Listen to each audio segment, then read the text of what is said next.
Bonjour à tous, bienvenue. Vous écoutez comme toujours notre fabuleuse émission de tout et de rien.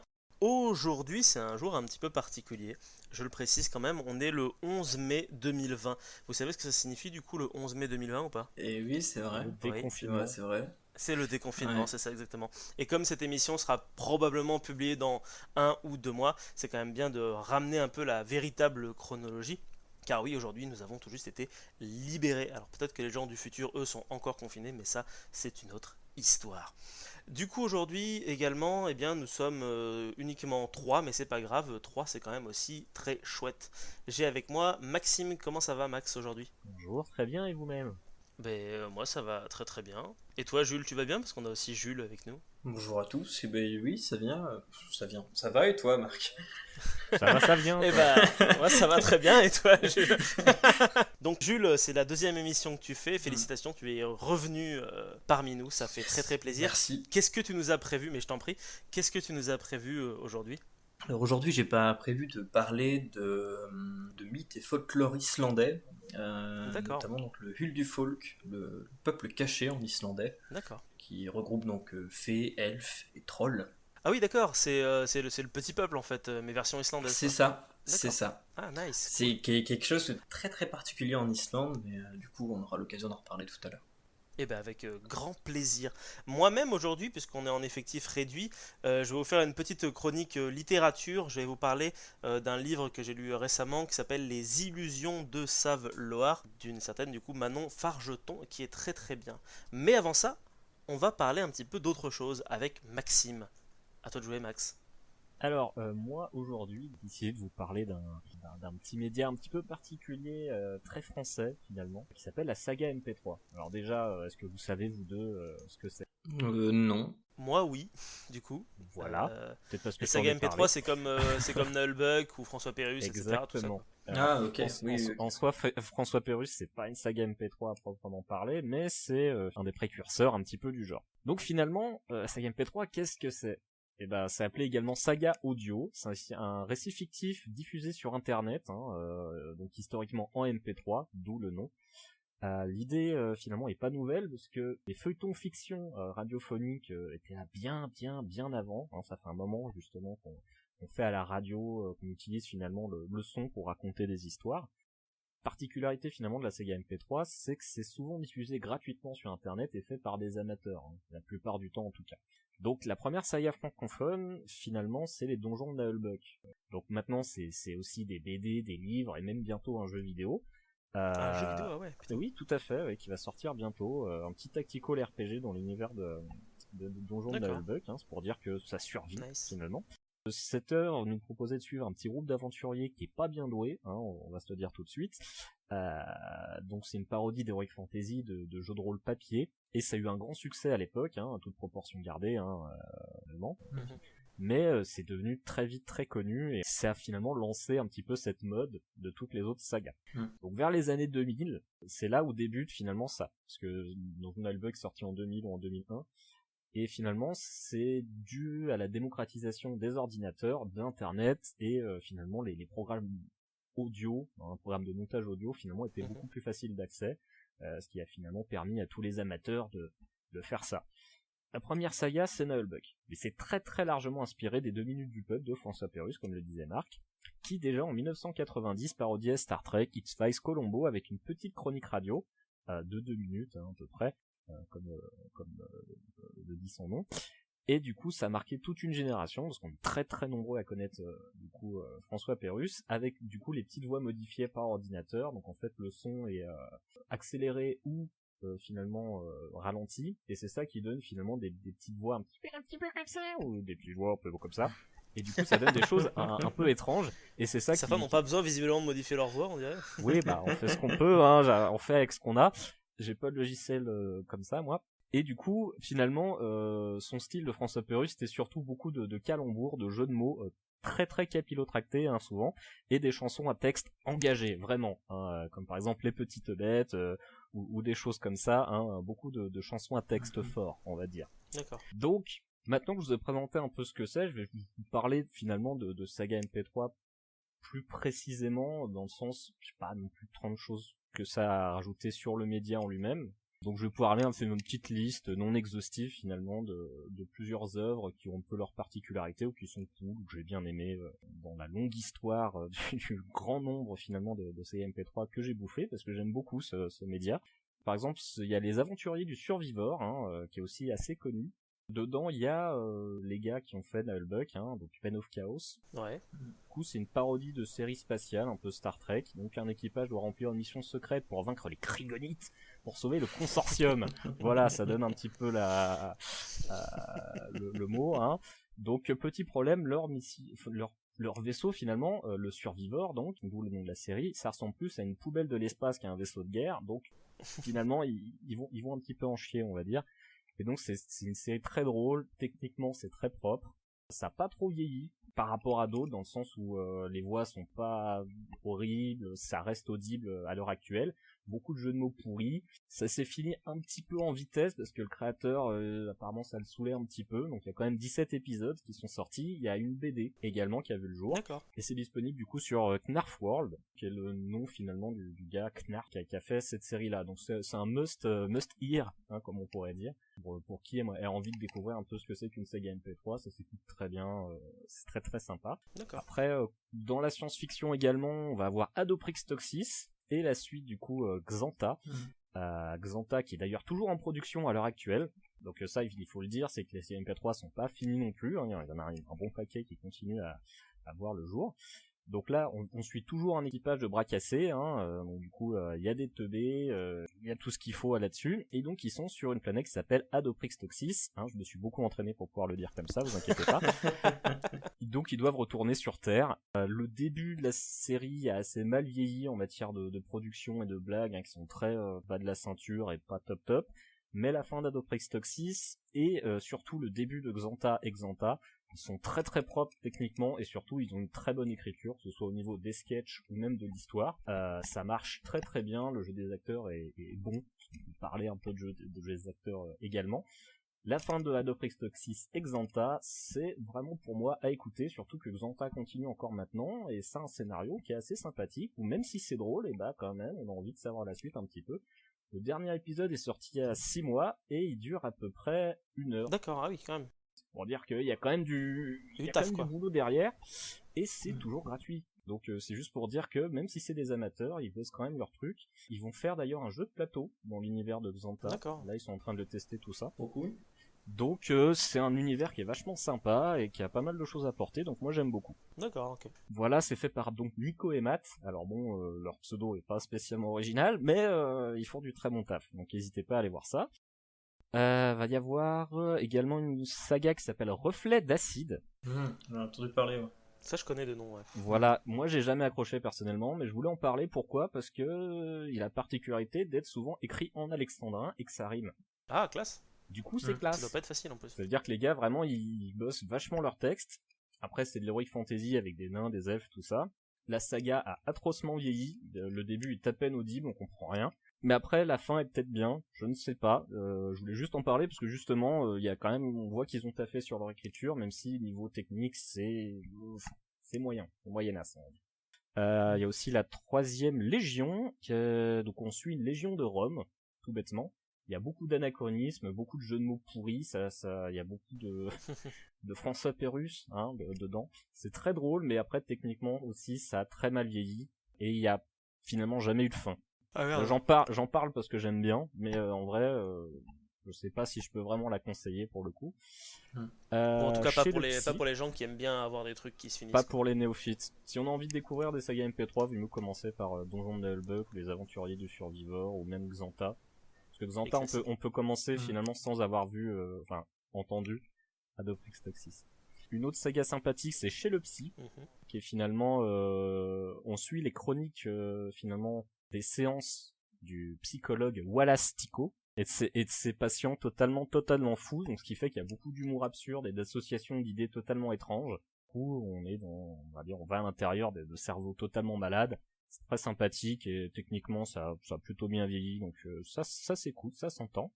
C'est souvent de l'absurde en fait, du coup, les sagas MP3. Bah, j'allais y venir justement pour changer. La prochaine, Gentio Reva, du coup, c'est l'équivalent saga MP3 de la littérature jeunesse. On suit Gentio D'accord. qui tente de sauver le monde en ruine. C'est sérieux pour une fois.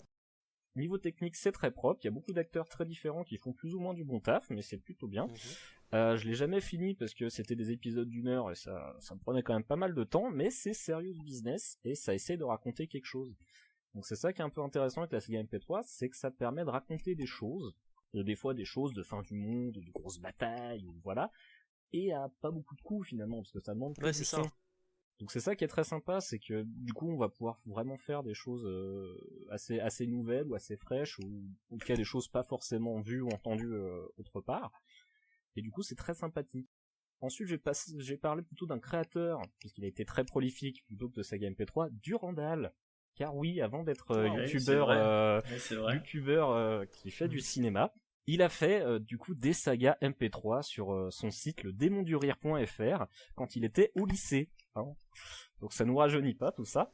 Clairement pas, non. Sa plus connue du coup c'était Banal Fantasy, parodie de Final Fantasy. Il a eu aussi Metal Gear Solid, Resident Senile, Matrix, voilà. Beaucoup de références dans des films, hein, déjà à l'époque, dans ces sagas MP3. Ces premières sont très pipi caca, bas de la ceinture, hein. On voit que c'est un collégien, enfin lycéen, pardon. Après, son style a beaucoup changé finalement au fur et à mesure du temps, et à la fin, Banal Fantasy 2 et Star Wars, sa parodie de Star Wars, étaient beaucoup plus finalement propres d'un point de vue technique déjà, c'était nickel.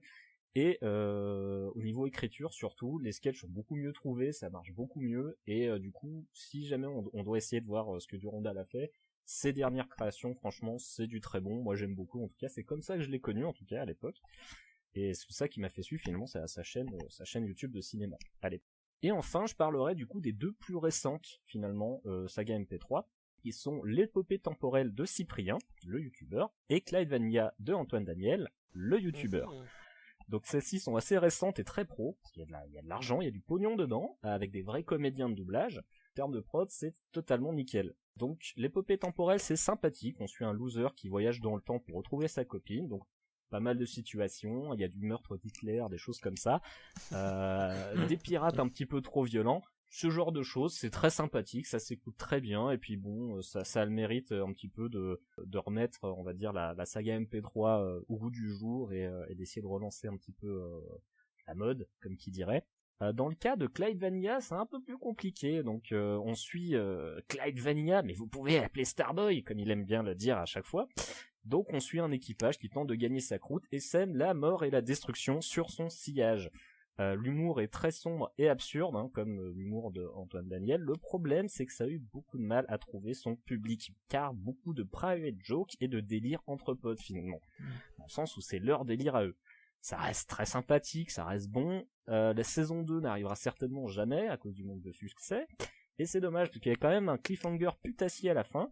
Et ça, c'est pas très cool, mais un peu comme le What the Cut 38, on a l'habitude avec Antoine Daniel. Oui, c'est vrai. Voilà. C'est pas faux, ouais. Donc cette liste est pas du tout exhaustive, hein, mais j'espère que ça vous aura donné envie d'essayer une ou deux des sagas dont j'ai parlé. Il y en a beaucoup de différentes, des bonnes, des moins bonnes, des sérieuses, des moins sérieuses. Mais en tout cas, c'est très sympathique, et c'est un média, comme je disais, qui permet de créer un univers à pas trop cher, et quand on a des idées mais pas forcément de budget, eh ben on peut faire une saga MP3 avec ses potes et essayer de faire un truc très sympathique. Quand c'est bien écrit, quand c'est bien produit, et ben ça peut vraiment donner des trucs vachement cool et donner lieu à des projets auxquels on s'attendrait pas forcément. Donc c'est pour ça que c'est cool. Essayez une petite saga MP3 de temps en temps, ça coûte rien. Ça permet toutes les folies créatives, hein. Ça explique aussi le fait que ce soit pas cher, voilà, que ça, il y a un grand nombre de sagas finalement. Et l'autre particularité, comme je disais, c'est que c'est très français finalement, les sagas MP3. J'ai pas entendu parler de ça, que ce soit aux États-Unis, en Angleterre, en Allemagne ou partout. C'est très très français, mais finalement c'est peut-être un petit peu résultante de notre amour du bon mot, comme qui dirait. Parce que nous on aime bien faire des jeux de mots pourris, tout ça, et aussi grâce aux 2 minutes du peuple, tout bêtement. parce que Gaillard a quand même lancé quelque chose de grand. Voilà, c'est tout pour moi. Merci Maxime. Merci. Ouais, pour ajouter un truc, ouais, c'est vrai que je m'en veux un peu parce que je fais partie des gens qui n'ont pas regardé Clyde Vanilla, donc c'est un peu ma faute d'une certaine manière si t'auras jamais la résolution de ton cliffhanger. C'était Pareil. comme Daisy, c'était pas si bien que ça. Bah, j'avais regardé le premier épisode et j'étais là à faire ouais, c'est sympa, et puis en fait, j'ai jamais regardé la suite. À l'inverse de l'épopée temporelle que j'ai regardé en entier, mais parce qu'en même temps, bah, c'était déjà d'une part des épisodes beaucoup moins longs et que j'ai préféré l'ambiance qui s'en dégageait. Ouais, Mais de manière générale, j'ai pas regardé, écouté pardon, plutôt beaucoup de saga MP3. J'ai juste écouté Nullbuck et c'est tout en fait. Voilà. Bah, je comprends. Après, pour revenir sur Clyde Vanilla, qui est un cas un peu particulier, comme je disais, on voit qu'il a mis beaucoup de cœur à l'affaire, mais par exemple, il a refusé de faire de la transformation de voix, ce qui fait qu'on entend que c'est toujours les mêmes acteurs. D'accord. Le mixage son est pas aussi bon qu'on pourrait l'attendre pour une production actuelle. Par exemple, Xanta, qui est sorti à la même période, est à mon sens bien meilleur. Beaucoup plus d'utilisation et d'ambiance et de musique qui sont bien mieux intégrées à l'action, qui fait que certaines actions ont même carrément épiques. Enfin, c'est que du son, hein, mais tu imagines vraiment la scène. Dans le cas de Clyde Vanilla, voilà, c'est tantôt drôle, mais après on sait pas trop où ça va. Après, j'avoue qu'il y a quand même des phrases qui m'ont fait pouffer de rire, hein, comme qui dirait. Avec des phrases, hein, je spoil un peu, mais c'était quoi déjà? C'est une meuf qui donne un ordre à deux gars. Ah machin, vous allez faire ça. Fait, ah bah non madame, c'est bon, on a déjà touché des patates. Fait, ah, mais vous avez qu'à pas vous battre. Et l'autre il fait, ouais mais il m'a traité de grosse baleine. Il fait, ouais mais il s'est foutu du goût de mon sexe. Voilà. Ça donne un petit peu le truc. C'est dit Antoine Daniel quoi. C'est dit Antoine Daniel. Oui, totalement. C'est le truc en fait, ça sort tellement de nulle part que tu peux pas t'empêcher de rigoler, même si c'est très stupide et pas forcément très créatif. Moi, ça m'intrigue ce que t'as raconté là sur les séries audio là où c'est pas juste du coup justement de la connerie, un peu genre Donjon de Nullbuck, etc. Des trucs vraiment avec une vraie histoire qui suit. Ça m'intrigue. J'en ai pas écouté. J'avais écouté Donjon de Nullbuck, S'aventurier du Survivor, etc. Mais j'ai pas entendu encore, je crois, d'aventure audio qui soit sérieuse entre guillemets. Il y en a pas énormément, mais il y en a. Comme je disais, il y a Jancio Reva, que j'ai pas trouvé non plus si ahurissante que ça, mais qui avait le mérite justement d'essayer de raconter quelque chose. Mais je conseillerais plutôt Xanta, qui est à la fois drôle, mais qui essaie quand même d'avoir un scénario sympathique. Là où Adoprix Toxis, par exemple, la série juste d'avant, elle par contre c'est surtout des conneries. Okay. Eh ben écoute, merci Maxime pour ta chronique sur les sagas MP3. C'est assez rigolo parce que c'est presque... il y a presque une mise en abîme, puisque nous aussi, techniquement, même si c'est pas une saga MP3, on est que de l'audio, on débute, et on peut parfois aussi avoir nos petits délires entre nous, qui seront probablement d'ailleurs le fait du fait qu'on n'ait pas vraiment de succès dans le futur, je ne sais pas. Je pense qu'il y a aussi qu'on vit maintenant dans un monde où à l'internet il y a tellement de choses partout, tellement de contenu, oui, c'est clair. que pour creuser son petit creux, faut soit avoir beaucoup de chance, soit avoir un énorme talent. Après je dis pas qu'on n'a pas un énorme talent, hein. Voilà, mais je dis pas qu'on n'a pas un énorme talent, hein, mais bon, on va dire que voilà, j'espère qu'on aura de la chance, ouais. Ah là là. Pardon. Alors, moi j'aimerais vous parler un petit peu de littérature aujourd'hui. C'est vrai qu'on n'a pas forcément abordé beaucoup de fois de la littérature au cours de ces émissions.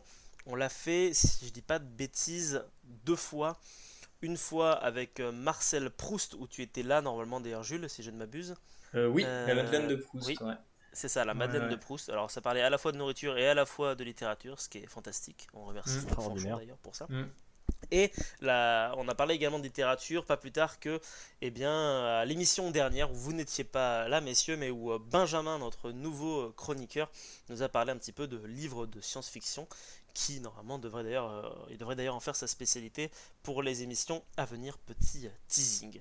Et donc du coup aujourd'hui je prends le relais et je vous parle de littérature. Je ne sais pas si vous êtes ou non de grands lecteurs, mais moi je vous le dis tout de suite, je n'en suis pas un. C'est pas que j'aime pas lire, au contraire j'aime vraiment ça. C'est vrai que parcourir des pages en s'imaginant à quoi ressemblent des personnages, des lieux, un univers, c'est quelque chose qui est fantastique. Parce que lire un livre, c'est beaucoup plus intime finalement que de regarder un film ou alors une série télé. C'est faire face un petit peu à son propre imaginaire. Moi j'aime bien lire.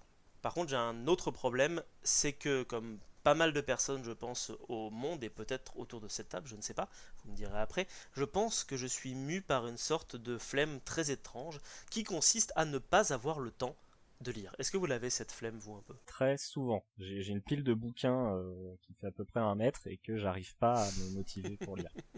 Ouais, Et toi Jules? Non, mais c'est vrai que ça arrive assez souvent. Ouais.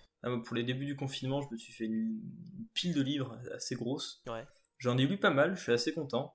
Mais c'est vrai que j'aurais pu en lire plus. Voilà. Félicitations, t'es le meilleur d'entre nous. Mais ce qui est rigolo, c'est que pourtant, enfin en tout cas en ce qui me concerne, moi j'ai le temps de regarder des séries, j'ai le temps de glander énormément sur YouTube. Oui, c'est ça. Mais par contre, Ouais. j'ai pas le temps de lire.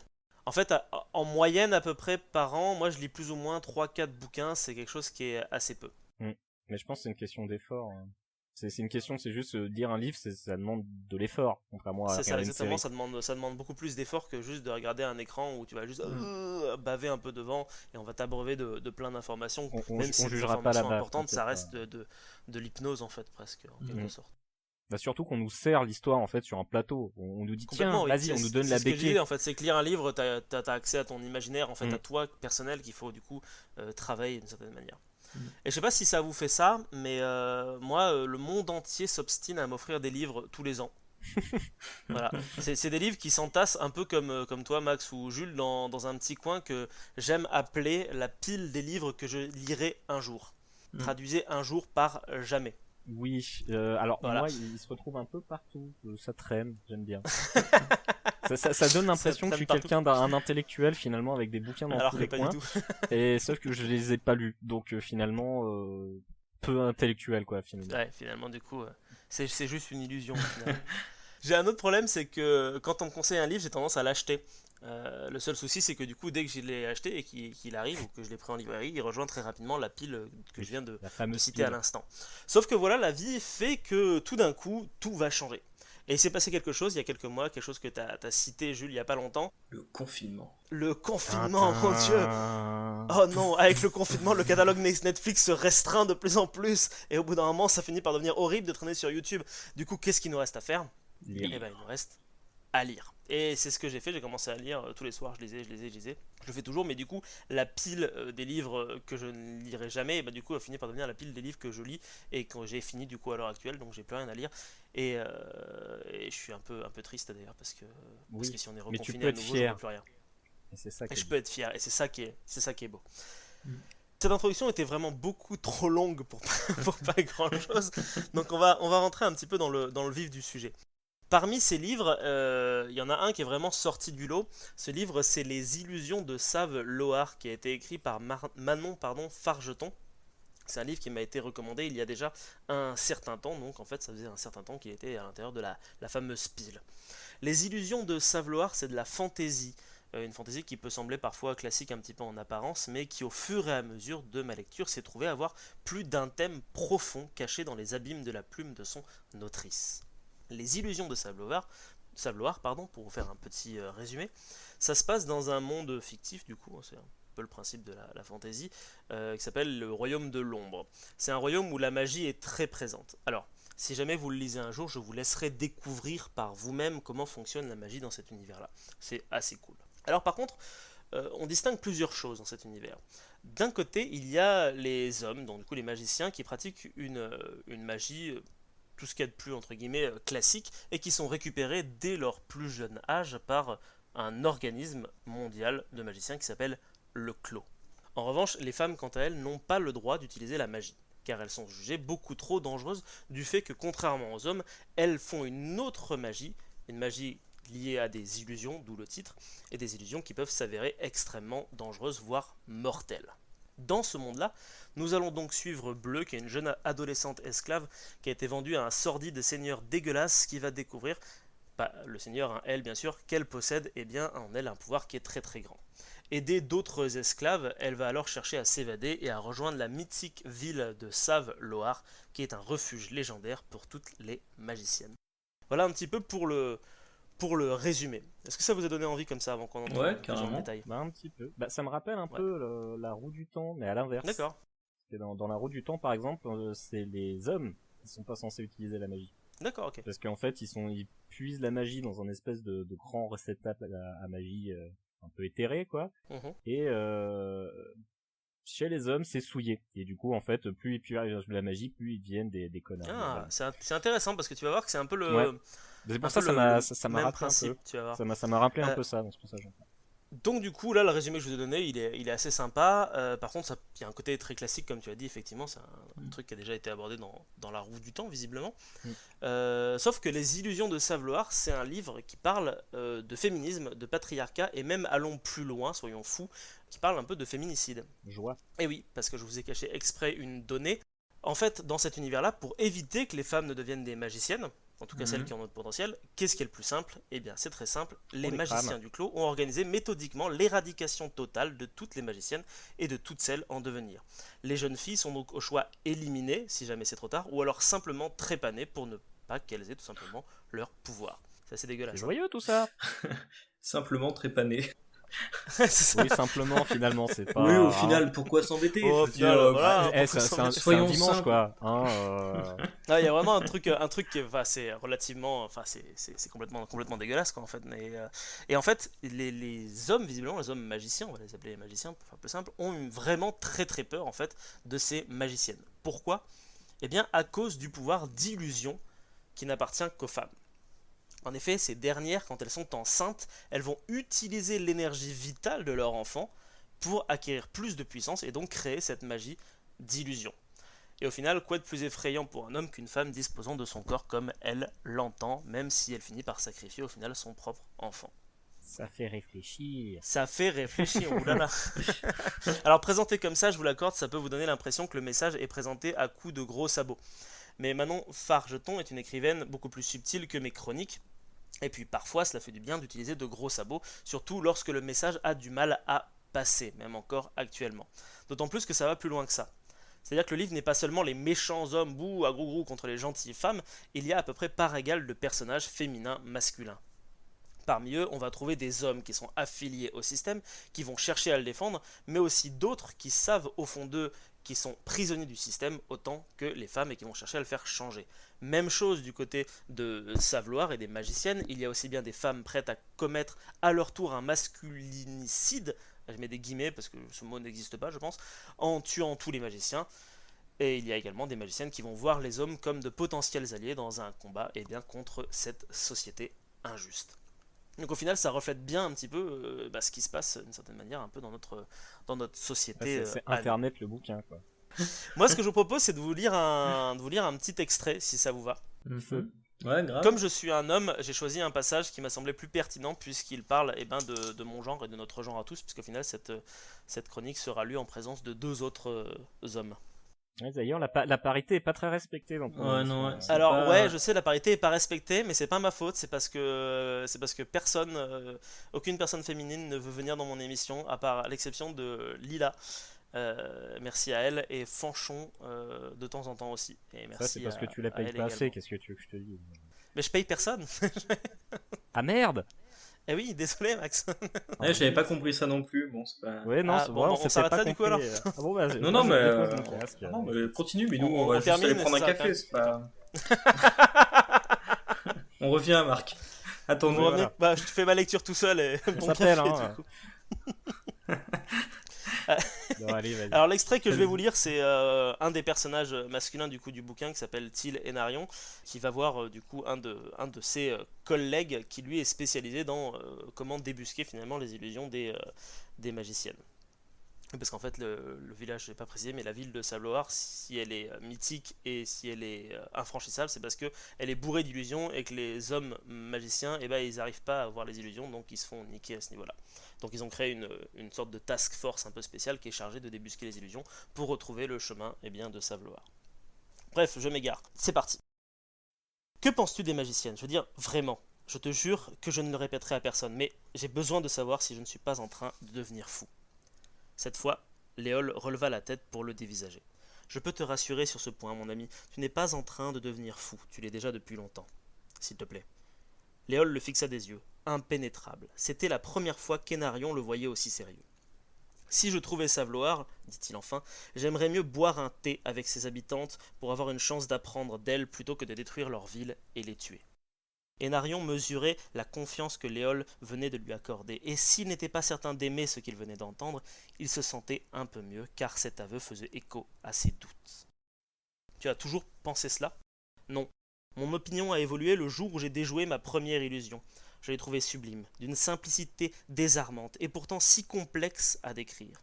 Ce jour-là, je me suis dit que j'aimerais pouvoir échanger avec sa créatrice.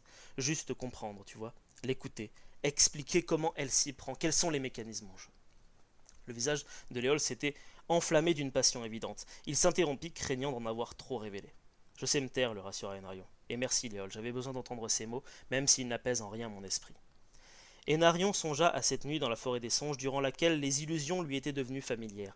Il s'était mis à les franchir avec une évidence confondante que Léol lui-même enviait, parvenant à semer sur leur propre terrain les magiciennes à ses trousses. Il ne s'expliquait toujours pas ce changement.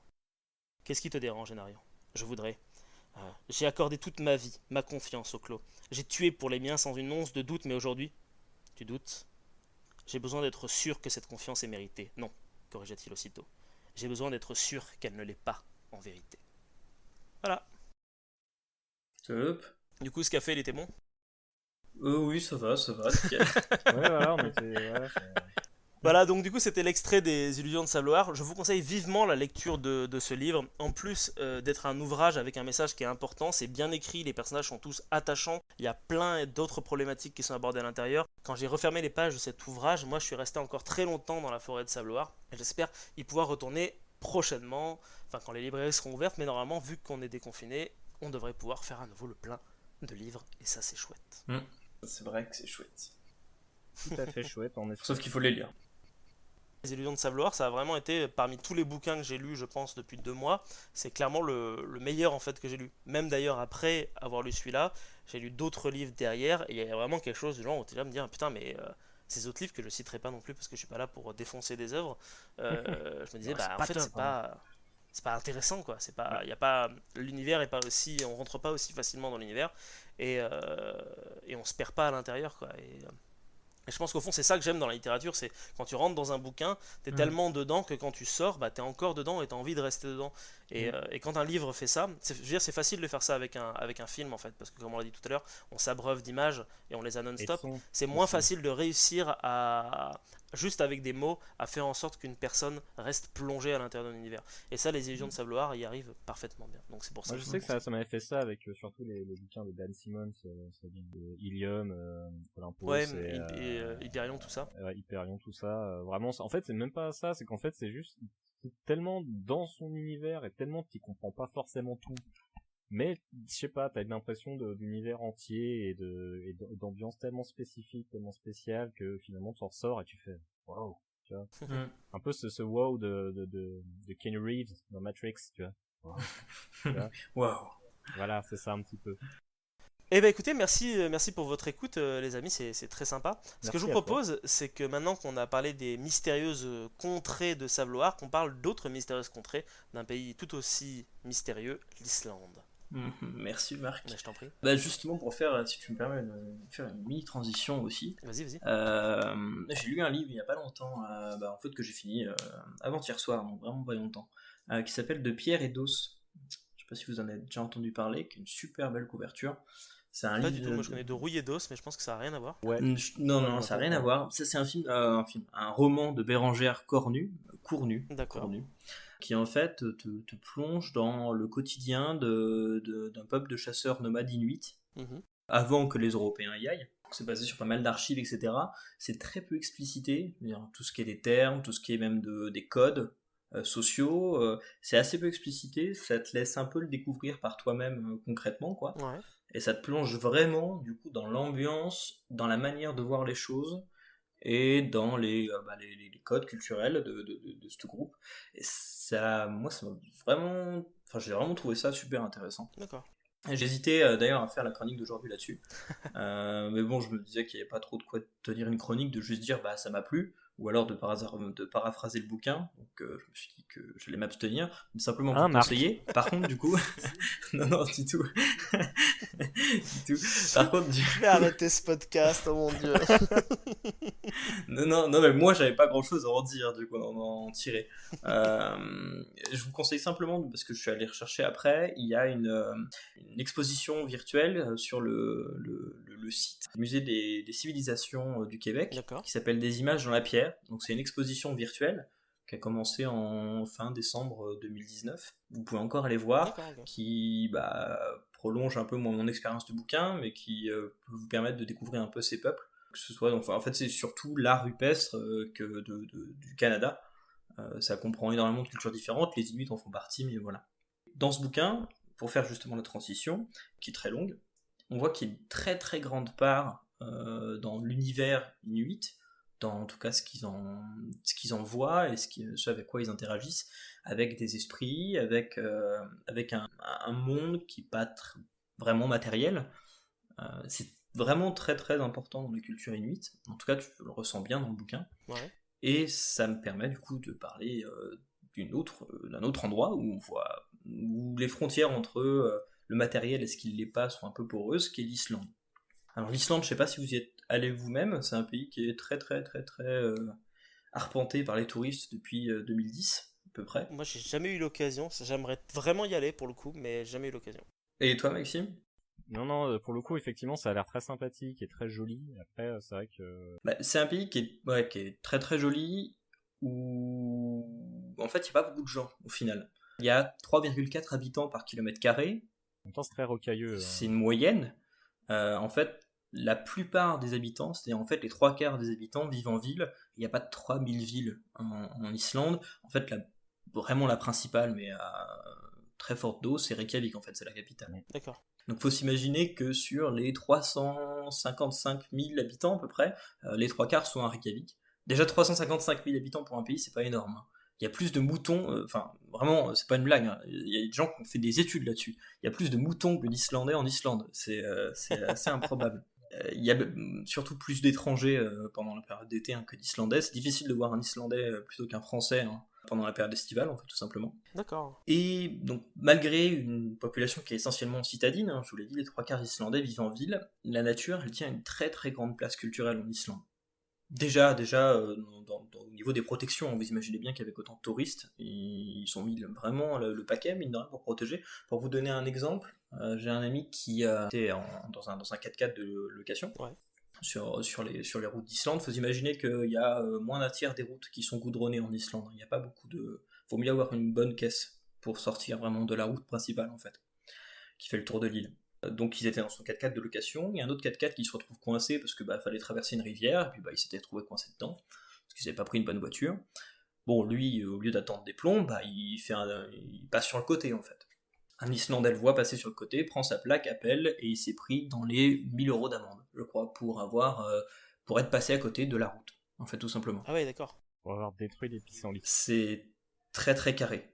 Enfin, en même temps, c'est un peu obligé, parce qu'il y a vraiment du monde. Et si tu commences pas à être strict tout de suite, bon, ça peut vite partir en C'est steak. surtout qu'ils ont globalement Après, que c'est le ça. bordel, quoi. Enfin, ils ont très peu de ressources naturelles ou autres. Donc, si jamais on commence à pourrir leur île, Ouais, voilà. tu m'étonnes. Ah oui, très clairement, très clairement. Et donc ça, c'est juste un exemple pour montrer que déjà, dans les faits, c'est un rapport qui est très fort et qui est assez drastique au niveau de la protection.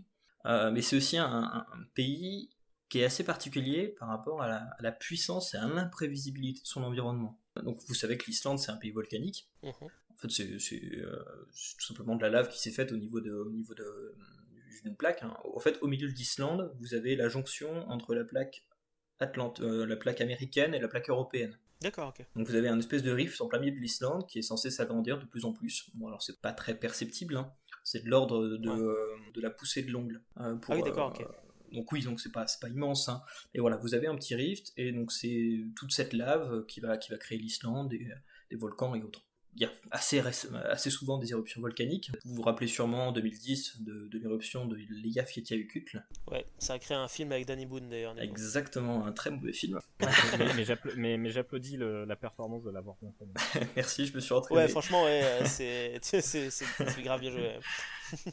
Donc d'ailleurs, on dit Eyjafjallajökull, mais en réalité, c'est pas vraiment l'Eyjafjallajökull, c'est l'Eyjafjalla, qui est le volcan qui est sous le glacier. Jökull, c'est le glacier.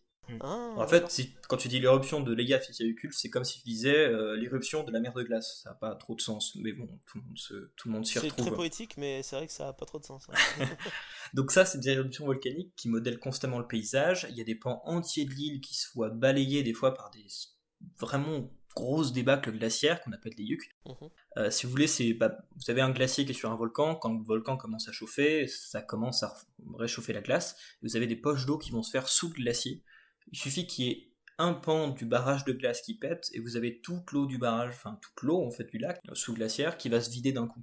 Ça dévale la pente, ça emporte tout, ça fait des espèces d'immenses traînées de boue qui vont tout emporter. C'est quelque chose qu'on voit beaucoup au sud de l'Islande. Quand ça arrive, quand il commence à y avoir quelques signes avant-coureurs, tous les portables qui sont à peu près dans cet espace-là reçoivent un message pour leur dire de partir au plus vite. D'accord, oui. Donc ça, les touristes le savent pas forcément d'ailleurs, mais faut vraiment faire attention, surtout que c'est l'endroit le plus touristique dans ce coin-là. Donc une île très accueillante. Quoi. Exactement, au final en fait c'est assez pareil, donc j'allais finir là-dessus pour ça. Vous avez peut-être entendu parler de l'île de Surtsey en Islande. Non, pour le coup. C'est une île qui est assez intéressante parce qu'elle a été créée en 1963, en quelques semaines. Elle a popé de la mer en quelques semaines, et donc elle est assez intéressante aujourd'hui pour les scientifiques parce que ça nous permet d'étudier comment est-ce que la vie peut s'y implanter. Mais voilà, en quelques semaines, vous avez une île qui s'est formée par phénomène volcanique. Donc voilà, c'est vraiment un pays avec une nature qui est très très forte, très omniprésente et très imprévisible. Donc c'est pas tant étonnant au final que les Islandais ils aient entretenu un lien assez fort avec leur milieu naturel. On parle aussi des hivers rudes, des conditions difficiles, phénomènes imprévisibles, je vous en ai parlé avant. Alors les Islandais, ils ont donc rapidement eu conscience de faire partie de leur environnement, d'y prendre part, de vivre avec, si vous voulez, comme une espèce d'entité, un personnage en quelque sorte, qu'on peut craindre et qu'on peut essayer d'apprivoiser en quelque sorte. D'où une certaine intimité avec ce paysage. Et ce rapport à la nature, il est donc essentiellement culturel. Le paysage, il est vu, il est perçu, notamment en fonction du regard qu'on lui porte et du degré d'appropriation. Avec l'islandais, c'est très très fort. Donc c'est une construction sociale qui est chargée de références naturelles et culturelles. Ce qui explique pourquoi on peut l'investir de puissance surnaturelle, en fait. Oui. Surnaturel, quelque chose qui est surimposé au naturel. Quelque chose de plus, en fait. Une traduction de ce qu'on peut voir. Et c'est pour ça que le surnaturel, en fait, en Islande, structure énormément le paysage et permet d'identifier des permanences. Alors tout ça, ça peut paraître assez... ça peut faire assez branlette intellectuelle, mais en réalité, c'est vraiment quelque chose de très fort en Islande. Et qui va se retrouver dans énormément de choses que je vais vous expliquer juste après. Alors, vous avez sûrement entendu déjà parler des trolls, oui. Notamment en Norvège, ils sont très connus en Norvège. En Islande, ils sont connus aussi, mais c'est pas vraiment les mêmes trolls. Les trolls islandais sont davantage liés aux Rotnar. Je sais pas si vous en avez déjà entendu parler, les géants de glace des mythes nordiques. C'est des géants d'apparence grotesque, souvent malveillants, qui ont la particularité de se changer en pierre s'ils se voient rattrapés par la lumière du jour. Ah, c'est les trolls du Seigneur des Anneaux, en fait, le Seigneur des Anneaux, c'est beaucoup basé là-dessus, exactement. Et du coup, en fait, il y a pas mal de formes géologiques en Islande, notamment héritées donc, de ces phénomènes volcaniques qui sont identifiés comme étant des trolls. Et c'est assez intéressant à voir. On peut vraiment faire un tour des trolls d'Islande. Moi, quand j'étais allé, j'avais essayé de le faire. J'avais un peu traîné mes potes malgré eux pour aller voir les trolls. Bon, il y avait un gros caillou. Bon, voilà, ça les faisait rire 2 minutes. Mais c'est bon, génial d'aller voir des trolls. Moi, ça m'a fait beaucoup rire. Vous avez par exemple la plage de Vik. La plage de Vik, donc, qui est une des plages les plus connues d'Islande, une plage de sable noir, totalement noir, et à l'horizon, au niveau de la mer, vous avez une rangée de pics, mais quand je vous dis des pics, ça doit atteindre 20-30 mètres de hauteur, qui d'un coup de la mer, et ça, voilà, c'est des trolls en fait. D'après la légende, c'est des trolls qui allaient chercher un bateau pour le couler, et la bataille a duré des plombes, et au final, ils se sont fait rattraper par le jour, et ils sont tous finis en pierre. Aujourd'hui, on peut les observer depuis la plage. Donc c'est quelque chose qui est super important dans le paysage. Mais encore les trolls, ça reste assez anecdotique. Je veux dire, c'est des sommets qu'on voit, voilà, c'est quelques structures de pierre par-ci par-là. Il y a énormément de légendes, mais au final, on peut résumer plus largement ce côté un peu folklore et mythe islandais par le Huldufólk. Alors le Huldufólk, ça veut dire peuple caché en islandais. D'accord. C'est des êtres chtoniens, donc de la terre, qui sont communs à peu près à l'ensemble du monde scandinave, qui sont censés provenir de la famille des nains. D'accord. Donc ils vivent dans les grottes, les collines, les roches isolées, Et en fait, ce qui est intéressant avec le Huldufólk, c'est que c'est un monde qui est autour de nous, mais qu'on ne peut pas voir. En fait, ils sont strictement invisibles. Il n'y a que certaines personnes qu'on appelle des scans, je ne sais plus, j'ai paumé le nom et je ne l'ai pas noté, qui sont comme des médiums, si vous voulez, et qui ont la capacité de naissance de voir et de communiquer avec ces peuples. Par contre, ils interagissent pour de vrai. D'accord. D'où le fait qu'ils soient importants en Islande. Donc ces elfes, parce que ça, en fait, ils ont l'apparence d'elfes apparemment, mais d'une espèce d'utopie d'elfes qui vivent dans un monde rural du 19e siècle, à peu près. Donc avec la charrue, avec etc. Voilà. D'accord. En fait, c'est vraiment une cristallisation de cette espèce d'idéal rural auquel se rattache l'Islande, parce que l'Islande, c'est un pays qui n'est pas sorti, enfin qui n'est pas arrivé dans le jeu de la mondialisation depuis bien longtemps. En réalité, hein. C'est un pays qui est très rural, qui est très isolé, qui d'un coup s'est retrouvé un peu dans le feu des projecteurs.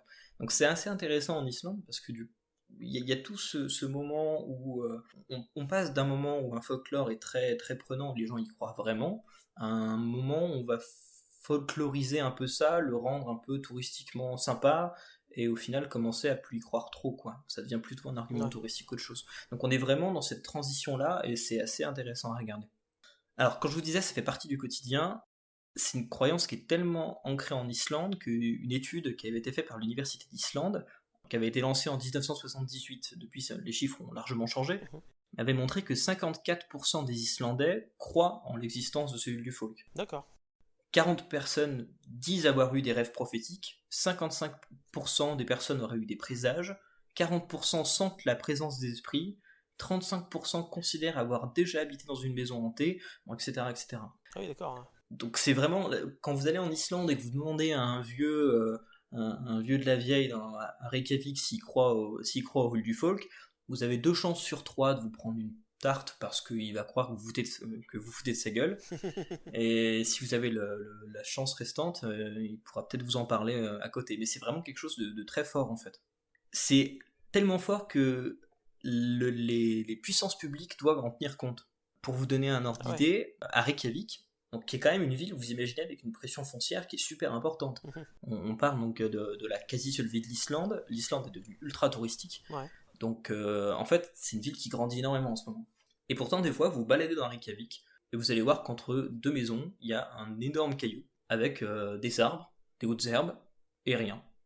Et pourtant, on est quasi au centre-ville. D'accord. Je dis, putain, il doit y avoir une pression foncière de malade. Pourquoi personne a foutu une maison dessus, en fait, ou un centre commercial ou autre? Bah parce qu'en fait, c'est pas un lieu normal, ça s'appelle un alfastadir. C'est un lieu à elfes.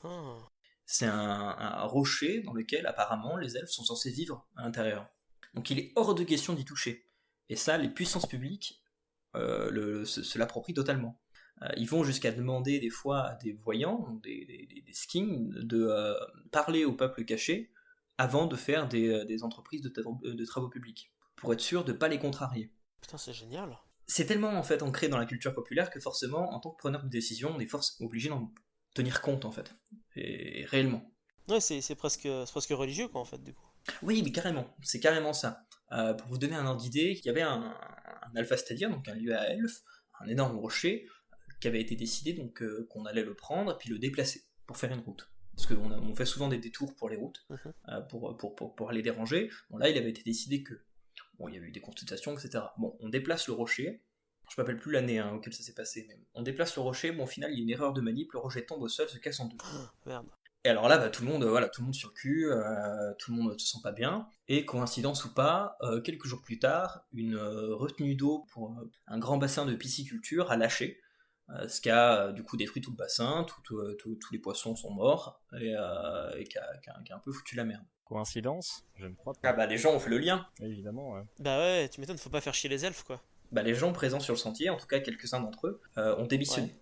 D'accord. Ont démissionné à cause de ça. Prendre de risques. Donc parce que voilà, ils se sentaient mal d'avoir participé à énerver les elfes. Donc c'est vraiment quelque chose d'assez important. Ouais, effectivement. Ouais. Vous avez, comme je vous disais, donc, dans Reykjavik, vous avez des fois, dans la rue, vous passez du numéro 100 au numéro 104, parce que du 100 au 104, en fait, vous avez un lieu à elfes qu'on risque pas de toucher. Ouais. Donc c'est en 79 que ça s'est passé, le truc de la pierre. D'accord, ok. Dans l'agglomération de Reykjavik. Et c'est 70 000 truites d'élevage qui ont été tuées, du coup. Donc s'en suivirent plusieurs démissions d'ouvriers ou refus de travailler aux abords de ce site. Ah non, mais c'est vrai que quand t'as la tradition qui est extrêmement ancrée, c'est difficile humainement, c'est difficile de pas se dire que c'est pas une coïncidence, quoi. Ah bah oui, Tu pètes totalement. enfin, un lieu extrêmement important pour les elfes en qui tu crois vraiment, et 2 jours après, t'as 6000 trucs qui meurent. Ouais, ça c'est difficile de pas se dire merde, j'ai fait chier les elfes, donc du coup ils se vengent, quoi. Bah oui, totalement.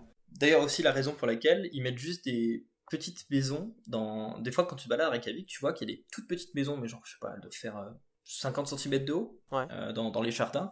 Ça s'appelle des Ralfhol. C'est des petites maisons en bois qui sont construites pour les elfes dans les jardins pour porter chance et bonheur aux occupants de la maison. Ouais, d'accord. Donc pareil, en fait, c'est des tags que tu vois, même donc, ils se retranscrivent autant à une échelle très fine qui est celle de la maison, du jardin, que à des échelles beaucoup plus larges, comme les travaux publics, ou même la gestion du territoire en lui-même, en fait. Même la gestion des conflits ou autre. C'est fou. En fait, c'est marrant parce que, bon, moi, je peux parler que de ce que je connais, hein. C'est-à-dire que c'est marrant à quel point ça se rapproche un petit peu du Japon. Ouais, c'est ce que je voulais dire à aussi. ce niveau-là. Japon qui est pareil, un pays qui est beaucoup plus mondialisé que l'Islande, hein, évidemment. Mais justement, qui a gardé cette part un peu de Tradition. prier, de tradition. Par exemple, il y a des temples à peu près tous les 2 mètres là-bas. Et par exemple, beaucoup d'adolescents, ils vont prier dans les temples avant leurs examens. Ils vont aller mettre des petits vœux, les accrocher dans le petit truc du temple aussi. Ils ont beaucoup de petites traditions comme ça qui se rapprochent beaucoup, et ils ont aussi cette espèce de déification, on va dire, un peu des catastrophes naturelles. Mais je pense que justement, ça qui est marrant, c'est à quel point les 2 pays sont proches aussi, dans le sens où le Japon aussi, c'est une île qui est très volcanique, où il n'y a pas grand-chose, où ils se prennent sur la gueule des tremblements de terre ou des tsunamis tous les 3 jours. Du coup, c'est marrant à quel point justement l'omniprésence de la force de la nature a tendance à justement ancrer les traditions chez un peuple. Du coup, parce que du coup, ça c'est forcément t'as tendance à plus du coup respecter en disant ouais, mais bon, si jamais on fait n'importe quoi, on va se prendre un peu parce qu'au fond, tu sais de quoi la nature est capable, donc forcément tu lui voues plus de respect en fait. C'est ça. À l'inverse de nous, où, autrefois, jadis, on avait aussi des traditions, mais qui ont disparu à cause du christianisme, mais on a moins de catastrophes naturelles, donc ce qui fait qu'on va être moins enclin à dire que c'est la faute des esprits ou des corrigans, quoi. Mais, Et puis il y a pareil au Japon pas mal de petites traditions un petit peu, comme par exemple à une certaine date, par exemple on va faire des espèces de petits animaux en fait, avec genre une aubergine ou des légumes en fait, et on va leur mettre 4 petites pattes, et en fait c'est des choses qui sont censées guider en fait l'âme des défunts pour qu'ils viennent nous dire bonjour, et en fait on allume un petit feu histoire de guider, histoire que tout aille bien. Il y a pas mal de petits trucs qui sont encore très ancrés actuellement, justement, des espèces de petites traditions comme ça, histoire que du coup les esprits soient contents, quoi, pour éviter qu'il y ait des soucis comme ça. C'est vrai qu'il y aurait peut-être des parallèles à faire. Après, je suis jamais là au Japon, je vais pas du tout bouffer le sujet, mais ça m'a l'air d'être un pays qui est quand même beaucoup plus mondialisé depuis bien plus longtemps.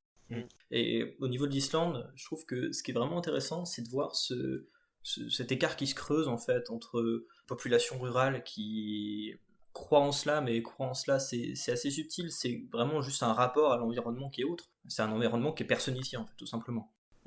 Qui implique une conduite à avoir, des codes culturels à avoir, et puis une masse de touristes qui arrivent, et qui va entraîner soit tout simplement un abandon de ça, parce que ça le fait pas en fait de dire que tu crois aux elfes, ou même de croire aux elfes, quand la majorité des gens qui viennent au final pendant la saison... Ils se foutent de ta gueule aussi. Voilà, c'est ça.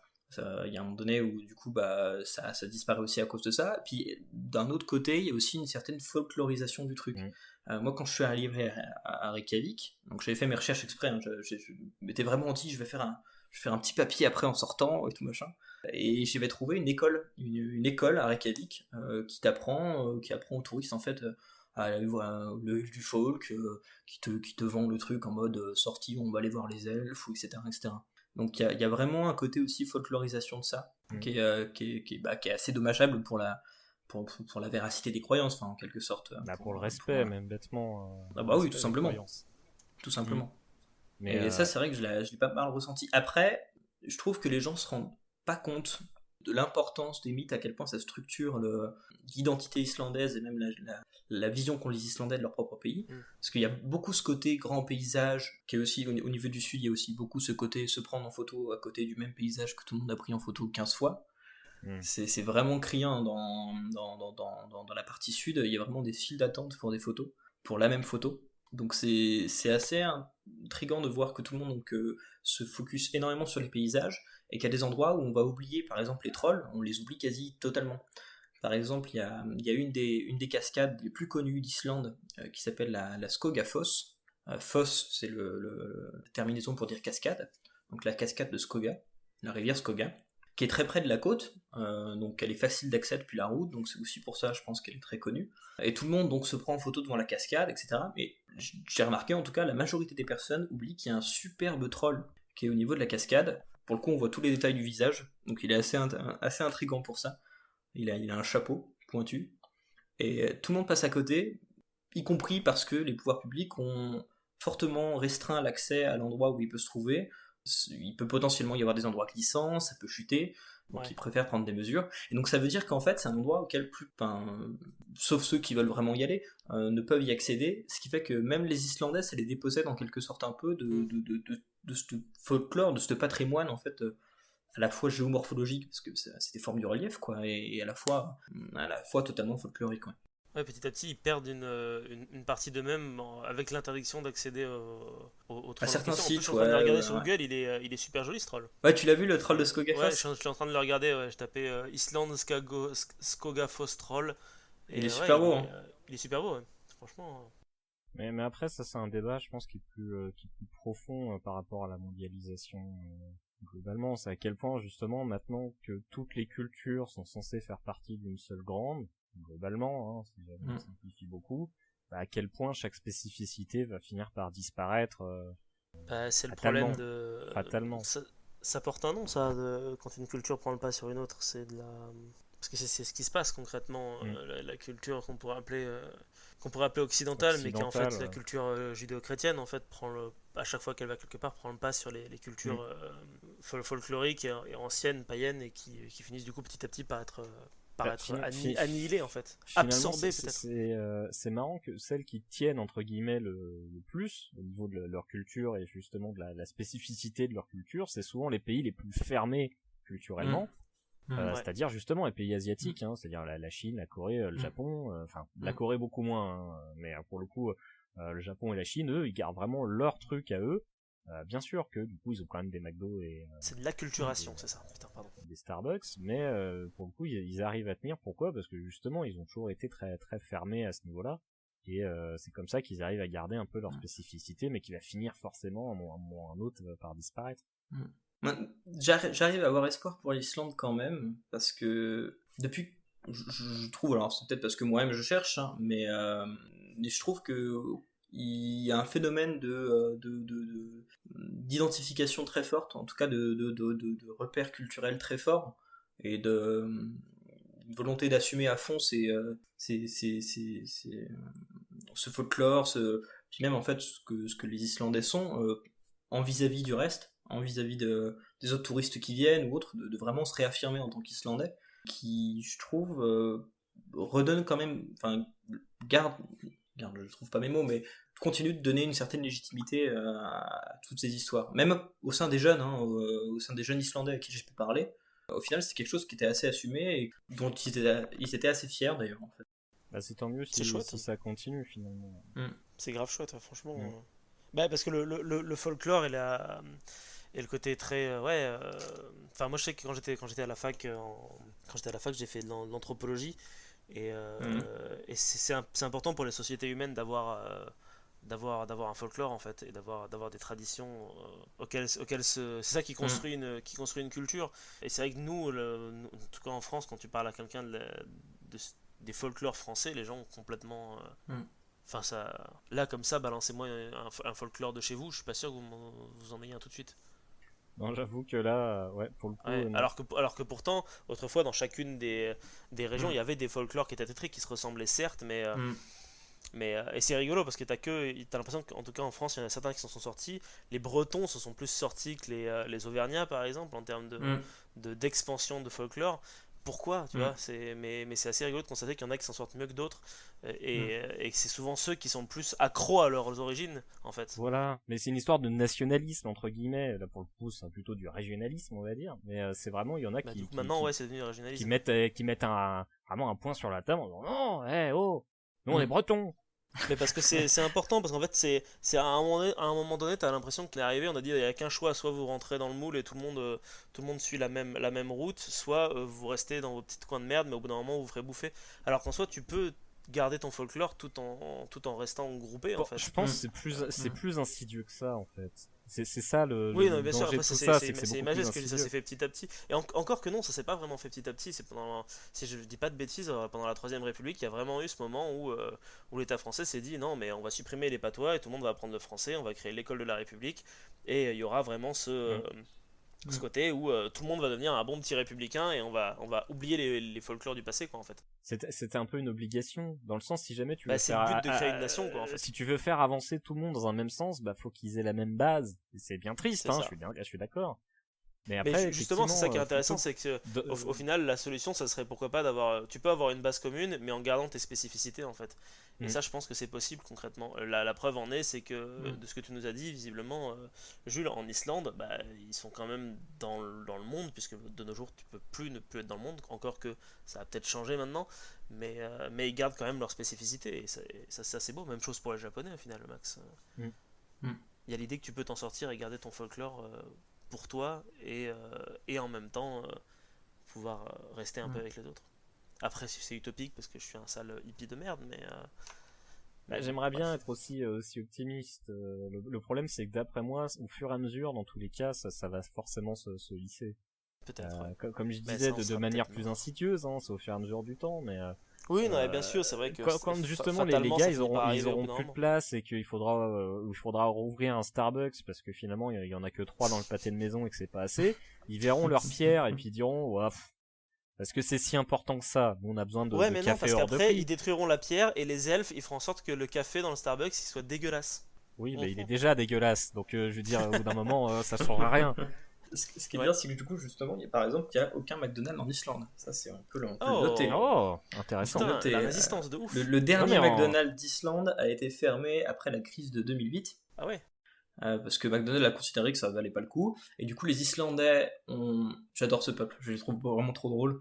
Ils ont acheté, il y a un mec qui a acheté le dernier Big Mac du McDonald's avant qu'il ferme. Ouais. Et ce Big Mac a été mis sous verre et a été mis à l'hôtel de Reykjavik. Donc on peut aujourd'hui voir le dernier Big Mac d'Islande. Et qui n'a pas changé. Voilà, c'est un burger McDonald's. Il restera comme ça à vie, quoi. Voilà, c'est plastique, ça. Quoi. On peut aller en Islande pour faire du tourisme par rapport au dernier Big Mac. C'est incroyable. Non mais ça en vrai c'est marrant ça, tu vois, dans le sens où les gars finalement ils s'en foutent, quoi. Avoir un McDo, on s'en fout. Moi je sais que par exemple là justement en période de déconfinement, il y en a plein qui disent on va pouvoir retourner à McDo. Moi c'est pas la première chose que je vais faire. Non, carrément pas. Dans le sens oui, bien sûr, j'en fais un de temps en temps comme tout le monde, mais après le truc c'est que c'est tellement justement McDo ou Starbucks ou tout ce que vous voulez, c'est tellement finalement cette espèce de représentant du capitalisme à l'américaine, vraiment de cette espèce d'hégémonie culturelle américaine, à gros burger contre dollars. Voilà, vous voulez pas un peu de liberté? Pareil, vous avez du pétrole. Voilà, ce genre de choses. Mais du coup, c'est ça qui est marrant finalement. On parlait de gros sabots tout à l'heure, là, c'est parfait.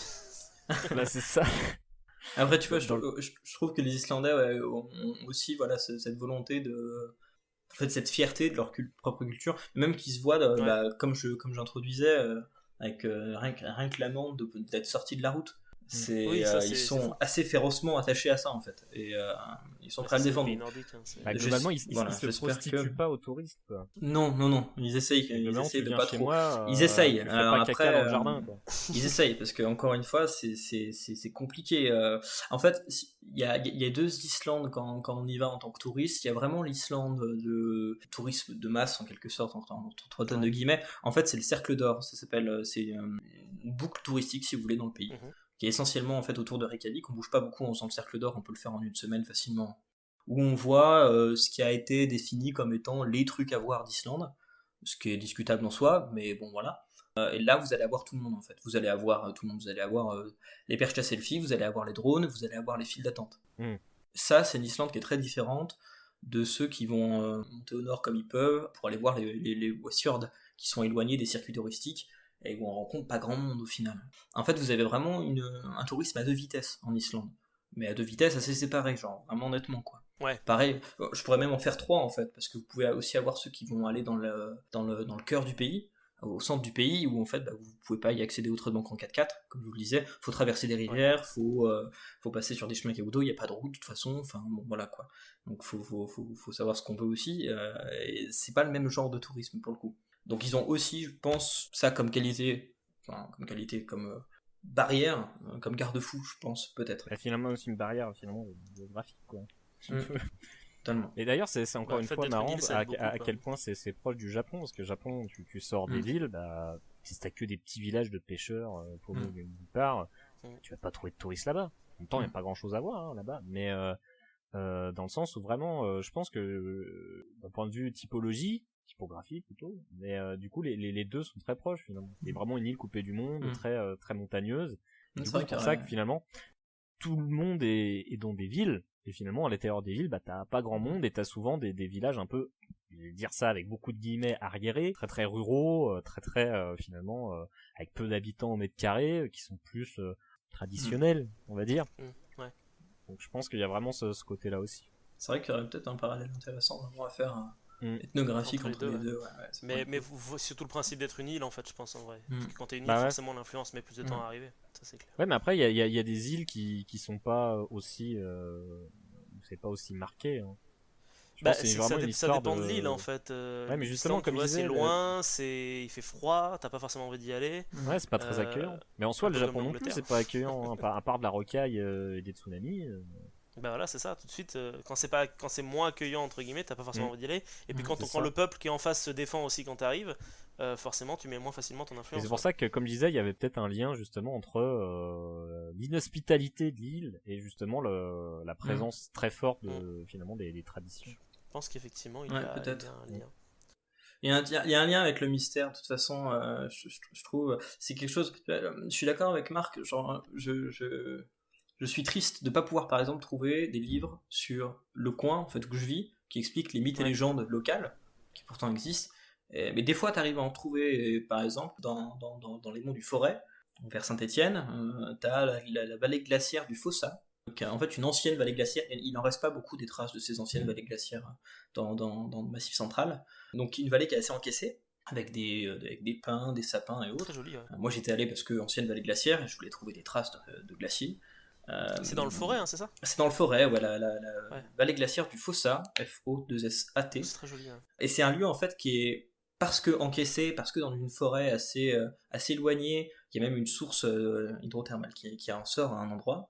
En fait, où il y a énormément de légendes, de mythes qui courent autour de ça. Et en recherchant en fait tout simplement déjà les coordonnées, puis même les sentiers de balade qu'il y avait autour de ça, bah, j'ai retrouvé des choses qui en parlaient. Et ça m'a fait plaisir, c'est bête, hein, mais ça m'a fait plaisir de me dire.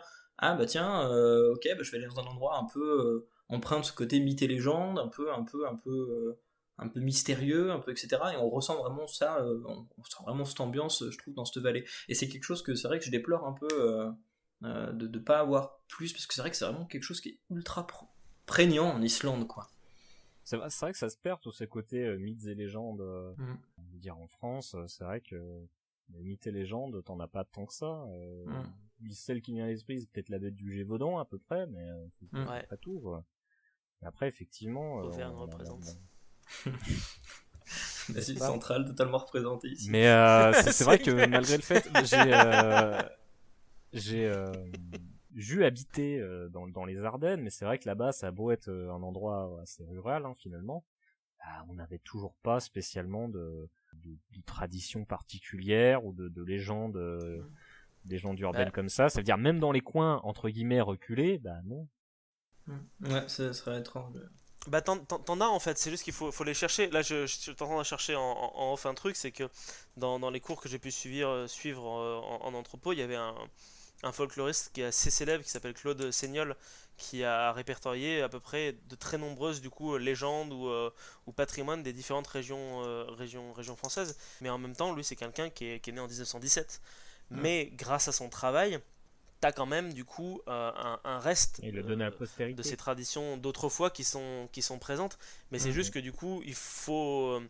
En fait, nous, le problème qu'on a maintenant, c'est que si on veut connaître ces légendes-là, il faut les rechercher en fait. Il faut faire un travail de recherche Mm. dessus, et un travail de recherche qui est bon, parce que je pense que tu trouves aussi beaucoup de conneries à cause d'Internet. Et c'est un travail qui est peut-être plus facile à faire dans des pays justement comme l'Islande, où ça fait toujours partie du patrimoine, alors que chez nous, ça Sans n'en fait parler plus de ça, partie. c'est aussi que, genre, connaître les traditions, c'est une chose, mais si jamais plus personne les respecte, j'ai envie de C'est dire ça, un c'est peu qu'en à fait, quoi bon, elles quoi. sont pas appropriées, en fait. Je veux dire, Oui, il n'y a même plus les légendes, d'appropriation, ouais, c'est ça. Elles sont même plus les légendes qu'on vivantes. peut voir, ouais, voilà, les légendes qu'on peut avoir en France ou autre, de toute façon, enfin, moi je suis curieux de ça et ça me touche, ça m'intrigue vraiment, mais en même temps, j'arrive pas à vraiment y croire, enfin, il n'y a pas de.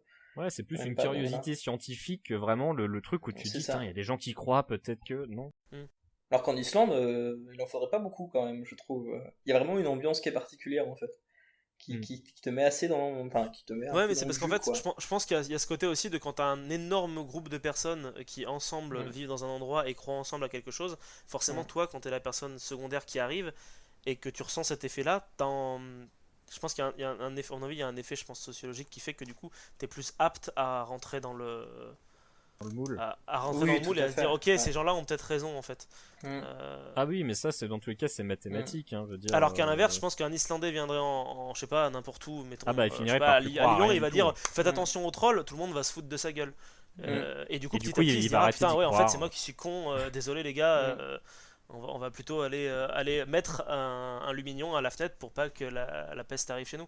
Tu vois, Oui, au final, c'est pareil. ouvrir sa fenêtre et applaudir. Pardon. Je veux dire, les gens, Euh, trop tôt, Maxime. Oui, bah Et quoi, moi ça m'a cassé les couilles. Mais bon.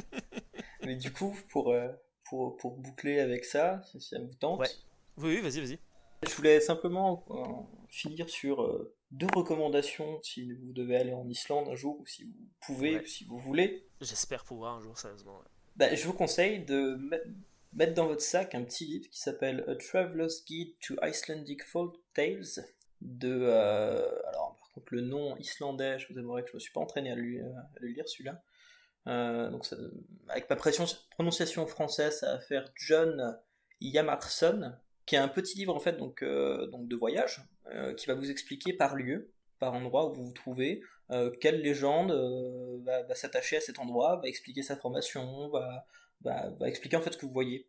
Et D'accord. parce que c'est que des choses qui sont pas, enfin il n'y a pas de panneau, il n'y a rien en fait des fois il y a très succinctement des traces, mais mine de rien je trouve que c'est un bouquin dont moi je l'avais pris quand j'y suis allé, et c'est vraiment intéressant parce qu'il vous donne une autre lecture en fait de ce que vous voyez. Mhm. Il vous ancre en fait dans cet univers de mythes qui est prégnant partout en fait. Vous verrez que des histoires, il y en a assez peu qui sont sélectionnées au total, hein.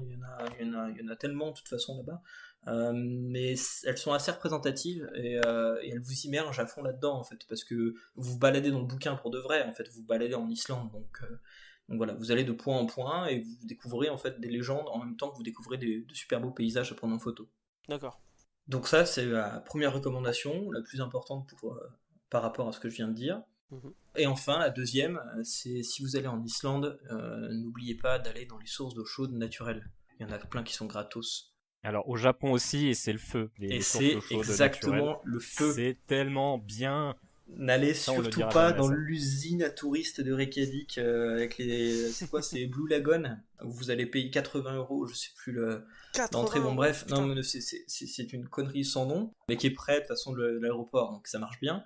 Ouais, forcément. Prenez une voiture de location, enfin partez à l'aventure à regarder un peu les mythes et légendes et lisez le bouquin les pieds au chaud dans l'eau à 40 degrés avec la vue sur le fjord.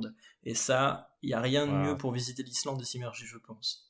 Pour le coup, moi au Japon, j'avais fait une heure de voyage en bus pour arriver dans un petit ryokan, donc un petit hôtel traditionnel japonais au nord de Kyoto. C'était le dernier arrêt de la dernière ligne de bus qui allait au loin. On arrive dans un village, il y a 4 bicoques dans le machin.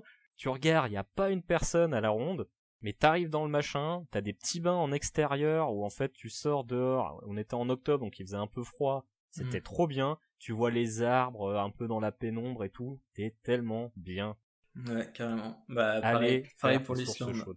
Eh Ouais, ben voilà. écoutez les gars, Voilà, merci de vos conseils. Si vous avez rien d'autre à rajouter vis-à-vis de ça, je pense que ce sera notre mot de la fin. C'est un beau mot de la fin qu'un appel au voyage en ce premier jour de Tout déconfinement. à fait. Mais Voyager. oui, je pense que c'est Allez voir le magnifique, monde. ouais. C'est Et le très très monde, beau. et le monde, c'est pas les attrapes touristes, c'est pas prendre une photo devant un temple. C'est ça, c'est parce pas que là où c'est on chope joli. des virus et où on mange du pangolin. Non, voilà. C'est, Non, parce qu'en fait, effectivement, pour en revenir sur le truc, maintenant, t'as une espèce de mode où, plutôt que de voyager et de vivre ton voyage, t'auras plutôt tendance, en fait, à montrer que t'as été à un endroit emblématique sur tes réseaux sociaux. Pas pour avoir la satisfaction d'y être, non, c'est pour montrer aux autres que t'y as été. Et ça, je trouve ça dommage. Bah, Dans le c'est sens- le problème de notre je société. trouve d'ailleurs que le meilleur exemple pour ça, c'est Trolltunga. Je sais pas si vous connaissez en Norvège. Non. C'est une espèce de Je suis allé en grande langue Norvège, de mais fort. une grande dalle de pierre qui est en équilibre au-dessus du vide, au-dessus d'un Oh. fjord. Ah oui, oui. C'est une image qui est très connue. Oui. Et Trolltunga, en fait, à chaque fois, vous voyez l'image de quelqu'un qui est au bord de la langue avec les pieds qui ballottent dans le vide et la superbe vue. Sauf que ce qu'on voit pas, c'est que derrière, il y a une file d'attente qui parfois peut Ouais. durer 1 heure. Ah, Les gens se C'est- tapent la randonnée pour prendre la photo de la vue seule face au monde de Trolltunga, alors qu'il y en a 200 derrière qui veulent prendre la même. Je trouve ça C'est absolument triste. triste. D'ailleurs, moi, c'est en regardant mes photos d'Islande il n'y a pas longtemps, pour la petite anecdote, on avait essayé de monter à l'Eyjafjallajökull. Enfin, en fait, Ouais. ça fait une espèce de col, si vous voulez, qui passe entre l'Eyjafjallajökull et le Vatnajökull, qui est un des plus gros glaciers d'Islande. Donc ça vous fait une petite randonnée, nous on voulait aller de l'autre côté. Donc ça monte quoi? Je crois que ça monte à 800 mètres de mémoire, je dis peut-être une connerie, peut-être que 600. Enfin, nous on venait de Chambéry, on se disait 600 mètres, qu'est-ce que c'est? Mais c'est rien du tout, quoi. LOL. Là-bas, voilà. Sauf qu'on avait oublié la question de la latitude qui avait légèrement changé. Et en fait, on a très vite compris que c'était difficile dans la période de l'année où on était. Ouais. Je crois qu'on était en avril, un truc dans le genre, avril-mai. Froid. Et en fait, il a commencé à neiger. Alors, on a Oui, très voilà. vite senti la neige. On a très vite senti la neige. Puis il a commencé à neiger en plus. Au bout d'un moment, on était fatigué. Ça durait des heures. On avait les pieds dans la neige. Enfin bref, on était tous un peu fatigués. On suivait des poteaux avec une petite couleur au bout qui nous donnait le chemin. Donc on suit. On arrive au sommet du col. Et là, les poteaux disparaissent, il n'y a plus de poteaux. Donc on était perdus, il devait être 4h du matin ou 3h du matin, je sais plus. Bon, là-bas en Islande, de toute façon, ça change pas grand-chose, il fait quand même jour. Mais on était fatigués, on était tout en altitude, il n'y avait que nous, il faisait très froid, on avait un pote qui commençait vraiment à galérer. Bref, on a commencé à se dire, ça devient compliqué, on sait pas trop comment on va faire. Et là, au loin, on a vu comme une espèce de... entre deux rafales de neige, on a vu une espèce de petit triangle noir. On s'est dit, ah bah c'est peut-être un cairn, qu'on va aller regarder et tout. Et en fait, il s'est avéré que c'était un refuge ouvert qui a pu nous accueillir pour la nuit. C'était vraiment une très très bonne découverte qui nous a fait énormément plaisir. Et là, en regardant les photos il n'y a pas longtemps, on a vu qu'au niveau quand tu fais un zoom sur la première photo qu'on a pris en fait du refuge de loin, tu sais, tu fais le fameux zoom que font tous les chercheurs de fantômes sur les photos du 19e. Donc tu zoomes. Et qu'est-ce qu'on a vu à côté de la cabane? On voit l'ombre d'un petit bonhomme qui fait coucou. Et ça nous a fait beaucoup rire. Parce qu'on s'est dit que c'était peut-être le Hulk du Folk qui, après nous avoir enlevé les bâtons, nous a au final indiqué la cabane. La bonne qui se cabane. foutait de votre gueule en disant Il vous vous êtes a trollé en fait. vous êtes faible. Vous passerez pas le col. Et ça nous a fait beaucoup rire et ça m'a donné l'idée de faire cette chronique. D'accord, et ben on peut remercier ce troll, qu'il soit vrai ou non d'ailleurs. Ce petit elfe. Ce troll. Bref. C'est donc sur cette mauvaise blague que va s'achever notre émission. Merci à vous, Maxime et Jules, d'y avoir participé. Merci à toi pour Merci à toi, oui. Mais merci, je vous en prie, et j'espère vous revoir très très vite. Merci à vous également, très chers auditeurs, si vous êtes toujours parmi nous. Merci encore de votre soutien quotidien. Merci beaucoup. Eh bien écoutez, nous avons donc fini de parler de tout et de rien, mais rassurez-vous, nous revenons dès la semaine prochaine pour une nouvelle émission. A plus tard.